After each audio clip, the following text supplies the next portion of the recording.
So the big beautiful bill just passed. That was a bill that was primarily for spending and taxation, but let's dive into it because it does affect your gun rights. So the big question that everybody's wondering is, where do we go next as far as our gun rights? What happened was prior to the vote in both the House and the Senate, the Hearing Protection Act and the Short Act were added to the bill to remove SBRs and suppressors from that.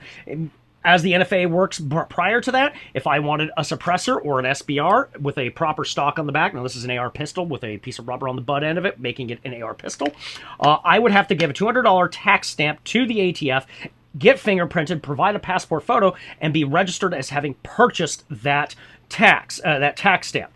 And now I have to ask permission if I want to leave out of state with an SBR to go across state lines and fill out forms for that and tell the ATF where I'm going. And it was a massive mess and an infringement on U.S. rights when it comes to the Second Amendment. So those items were getting removed. Now, when it went to the Senate parliamentarian, removed those from the bill under the Byrd Rule, meaning the Byrd Rule, essentially items that are added to it have to pertain to the true intent of the bill. Since it was a taxation and spending bill, primarily focused on really the funding of CBP and ICE, those items got removed by the Senate parliamentarian. Now, the Senate came back around and added back in, okay, we'll remove the taxation, but not remove the items for the NFA, and that's where the trouble begins. Now, not removing from the NFA means I still have to get fingerprinted, I still have to provide a passport photo, and still have to track this information with the ATF, so it's essentially still a registration.